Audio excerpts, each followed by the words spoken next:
गरीब माँ की 3 बेटियों के जादुई बाल। बस अब बहुत हुआ। मैं और तुझे और तेरी इन तीनों बेटियों को बर्दाश्त नहीं कर सकता। मैं जा रहा हूँ। भगवान के लिए रुक जाइए। अगर आप हमें छोड़कर चले जाएंगे तो मेरा और बच्चियों का क्या होगा। तुझसे एक बेटा मांगा था, लेकिन तूने मुझे आज तक एक भी बेटे का सुख नहीं दिया। बस बेटी पर बेटी पैदा करती रही। अब इनके दहेज का खर्चा, पढ़ाई का खर्चा कौन उठाएगा? ऊपर से इन तीनों के इतने लंबे लंबे बाल हैं। जो भी कमाता हूँ आधे से ज्यादा पैसे तो इनके तेल और शैम्पू में चले जाते हैं। पापा रुक जाओ। पापा देखो माँ की तबीयत कितनी ज्यादा खराब है। अगर आप हमें छोड़कर चले गए तो हमारा क्या होगा। अरे मेरी बारात से कल की मरती हैं, आज मर जाओ। कोई मतलब नहीं है मुझे तुम लोगों से। इतना कहकर मनोज अपने कपड़े लेता है और घर में बचे कुचे पैसे लेकर अपनी पत्नी अलका और 3 बेटियों को छोड़कर हमेशा हमेशा के लिए चला जाता है। हे देवी माँ, अब तू ही मेरा और मेरी इन 3 बेटियों का सहारा है। हमारी रक्षा कर। अलका अपनी 3 बेटियों को गले लगाकर रोने लगती है। अलका के पति मनोज की हमेशा से यही चाह थी कि उसके बेटे हों, लेकिन बार बार अलका के 3 बेटियों को जन्म देने के बाद अब मनोज अलका और अपनी खुद की ही 3 बेटियों से बेइंतहा नफरत करने लगा था। इसलिए अब वो अपनी 3 बेटियों और पत्नी को बेसहारा छोड़कर हमेशा के लिए चला जाता है। ओह, ओह, ओह, ये लो, पानी पी लो। रूही, माँ ने 4 दिनों से कुछ भी नहीं खाया है। माँ तुम अपना ख्याल रखना, हम कहीं से बाहर से कुछ खाने को लेकर आते हैं। मेरी बच्चियों, तुम बाहर से खाना कैसे लेकर आओगी। माँ आप ही तो कहती हो, मुश्किल में देवी माँ हमेशा हमारा साथ देती हैं। बस आप यहीं आराम करो, हम अभी आते हैं। 3 बेटी अपनी बीमार माँ के लिए खाना लेने चली जाती हैं। 3 बहनें कई लोगों के सामने हाथ जोड़कर मदद मांगती हैं, लेकिन कोई उनकी मदद नहीं करता। जिसके बाद अब रूही जहां मंदिर के बाहर बैठकर भीख मांगती है, प्रेरणा रोड पर बैठकर लोगों के जूते साफ करती है और वहीं मेघा ढाबे पर लोगों के झूठे बर्तन धोती है। और जमा किए गए पैसों से 3 बहनें अपनी माँ के लिए खाना और दवाई लेकर आती हैं और अपने हाथों से अपनी माँ को खिलाती हैं। नहीं बेटा, बस मेरा पेट भर गया, अब तुम तीनों खा लो। नहीं माँ, आप खा लो, आपको दवाई भी खानी है। अगर दवाई नहीं खाओगी तो ठीक कैसे होगी। अपनी छोटी छोटी बेटियों को अपना इतना ख्याल रखता देख अलका की आंखों में आंसू आ जाते हैं। और ऐसे ही गरीबी में 3 बेटियों और माँ घुट घुट कर अपने दिन गुजार रहे होते हैं। और एक दिन अरे चलो चलो, ये मकान फौरन खाली करो। हमें तुम तीनों माँ बेटियों को अपने घर में मुफ्त में और नहीं रहने दे सकता। मालिक, भगवान के लिए हम पर रहम कीजिए। हमारे बाबा हमें छोड़कर चले गए हैं। माँ बीमार है और हम 3 बहनों को कहीं पर भी कोई काम नहीं मिल रहा है। ऐसी हालत में हम आपके किराए कैसे चुकाएंगे। अगर आप हमें घर से बाहर निकाल देंगे तो हम लोग कहाँ जाएंगे। सड़क पर भिखारी के साथ झोपड़पट्टी में रहो, लेकिन अब मैं तुम्हें इस घर में और नहीं रहने दूंगा। मालिक, बस हमें 2 हफ्ते की मोहलत दे दीजिए। हम 2 हफ्ते में आपका सारा किराया चुका देंगे। अगर ना चुकाए तो हम लोग खुद इस घर को छोड़कर चले जाएंगे। मेघा की बात सुन मकान मालिक प्रसाद उन्हें 2 हफ्ते की मोहलत देकर चला जाता है। जिसके बाद 3 बेटियां अपनी माँ से लिपट कर रोती हैं कि तभी अचानक अलका जोर जोर से खांसना शुरू कर देती है और उसे खून की उल्टियां शुरू हो जाती हैं। मेरी बच्चियों, अब मेरे जाने का वक्त आ गया है। तुम तीनों अपना ख्याल रखना। नहीं माँ, हम तुम्हें कहीं बाहर नहीं जाने देंगे। हे देवी माँ, अब तो कोई अपना चमत्कार दिखाओ और हमारी माँ को बचा लो, वरना हमें अपने पास बुला लो। प्रेरणा इतना बोल ही रही होती है कि तभी उन 3 बहनों के लंबे लंबे बालों में सुनहरी रोशनी होती है और उन बालों में से आवाज आती है। अब वक्त आ चुका है कि हम तुम्हारी मदद करें। उन बालों से जैसे ही आवाज आती है कि प्रेरणा के बालों में से एक सुनहरी रोशनी निकलती है और उसके सामने एक औषधि आ जाती है। तुमसे ये औषधि अपनी माँ को खिला दो, तुम्हारी माँ फौरन ठीक हो जाएगी। ये सब देख 3 बहनें काफी हैरान होती हैं, लेकिन अपनी माँ की जान बचाने की बात सुन प्रेरणा जल्दी से अपनी माँ को औषधि खिला देती है और देखते ही देखते अलका पूरी तरह से ठीक हो जाती है। मेरी बेटियों, ये कैसे हुआ। ये तुम्हारे बाल, हम इंसानों की तरह बातें कैसे कर सकते हैं।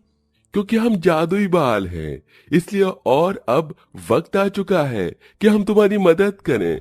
तुम जो भी चाहे हमसे मांग सकते हो। क्या तुम सच कह रहे हो? अगर ऐसा है तो हम लोगों ने कई दिनों से अच्छा खाना नहीं खाया है। क्या तुम हमें खाना दोगे?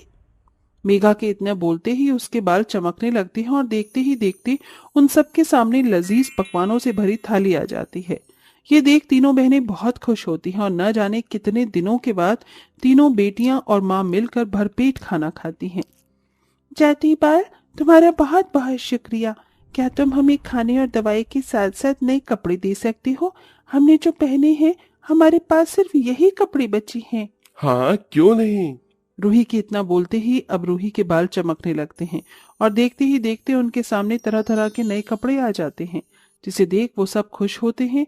लेकिन अब उनके मन में एक सवाल होता है।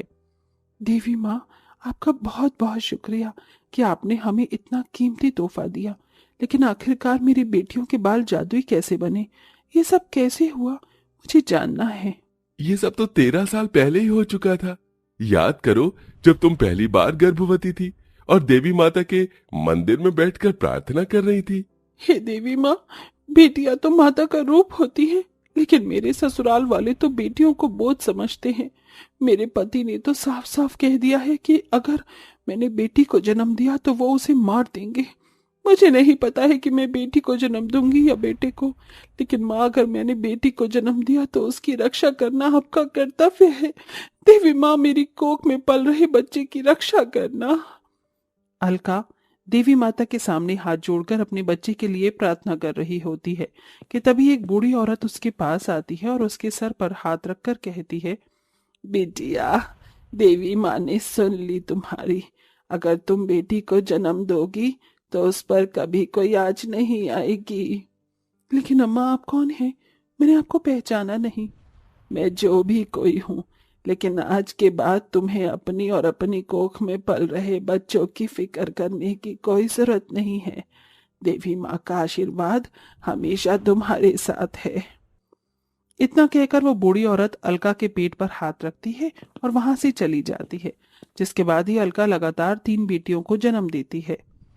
इसका मतलब कि वो बूढ़ी औरत।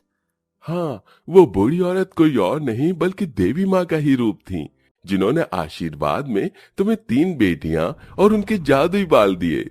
और आज जब सब कुछ खत्म होने की कगार पर आ गया था, तो देवी माँ के आशीर्वाद से हमने तुम्हारी मदद की, और हम हमेशा तुम्हारी और तुम्हारी तीनों बेटियों की मदद करेंगे। देवी माँ, आपका और आपके जादुई बालों का बहुत बहुत शुक्रिया। अब तीनों बेटियां अपनी जादुई बाल की मदद से कभी अपने और अपनी माँ के लिए खाने पीने की चीज तो कभी घर के लिए कोई सामान लाया करती थीं।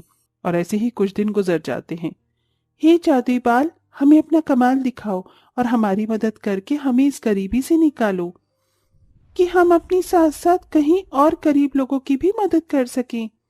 तीनों बहनों के इतना कहते ही जहां एक तरफ रूही के बालों से चांदी के सिक्के बर्तन निकलने लगते हैं, वहीं प्रेरणा के बालों से सोने के सिक्के और जेवरात और मेघा के बालों से हीरे निकलने लगते हैं, जिनकी मदद से तीनों बहनें अपनी गरीबी को दूर करने के लिए अपनी माँ के लिए एक बड़ा सा घर खरीदती हैं। और इसी के साथ तीनों बेटियां गरीबों की भी बेहद मदद करती हैं। ये लो अम्मा, आपके लिए कम्बल और ये खाना। अगर किसी और चीज की जरूरत हो तो जरूर बताना। बेटिया, देवी माँ तुम तीनों का भला करे। तुम्हारे घर में हमेशा सुख शांति बनी रहे। एक तरफ तीनों बहनें अपनी माँ के साथ लोगों की मदद करते हुए अपने जादुई बाल की मदद से हंसी खुशी जिंदगी जी रही होती हैं, वहीं उनके मालिक प्रसाद को ये बात जरा भी हजम नहीं होती। अरे, कल तक तो इन तीनों बेटियों और माँ के पास एक वक्त की रोटी के लिए पैसे नहीं थे, और आज देखो, मुझे तो लगता है कि इनके हाथ में कोई लॉटरी लगी है। चल प्रसाद, पता लगा इस बात का। प्रसाद चुपके से उन तीनों बहनों के घर में घुस जाता है और देखता है कि तीनों बहनें कैसे अपने जादुई बाल की मदद से सोने के सिक्के पैसे मांग कर गरीबों की मदद कर रही हैं। ये देख, अगर ये जादुई बाल मेरे हाथ लग जाए तो मैं तो दुनिया का सबसे अमीर आदमी बन जाऊंगा। प्रसाद के मन में अब जादुई बालों को देखकर लालच जाग चुका था, इसलिए वो रात होने का इंतजार करता है। और जैसे ही रात होती है वो तीनों बहनों के कमरे में घुस जाता है और अंधेरे का फायदा उठाकर वो प्रेरणा के जादुई बालों को काटने ही वाला होता है कि तभी अचानक कमरे की लाइट ऑन हो जाती है और तीनों बहनों की आंखें खुल जाती हैं। वहीं प्रेरणा के बाल अब प्रसाद को पूरी तरह से जकड़कर हवा में घुमाने लगते हैं। अरे बचाओ, अब बचाओ मुझे, मुझे नीचे उतारो मुझे, अरे बचाओ। क्यों बच्चों, अब आया ना मजा? मेरे जादुई बाल इसे नीचे उतार दो। प्रेरणा के इतना बोलते ही उसके जादुई बाल प्रसाद को नीचे उतार देते हैं। अरे अच्छा हुआ तुमने इसे रोक दिया, वरना आज तो मैं मर ही जाता। देख लिया अपनी लालच का नतीजा। अब करोगे तुम दोबारा ऐसा? मैं कभी ऐसा नहीं करूंगा और न ही इस बारे में किसी को बताऊंगा, मुझे माफ कर दो। प्रसाद डर के मारे वहां से चला जाता है, जिसके बाद तीनों बहनें हंसने लगती हैं और हंसी खुशी लोगों की मदद करते हुए अपनी माँ के साथ हंसी खुशी अपनी जिंदगी जीती हैं।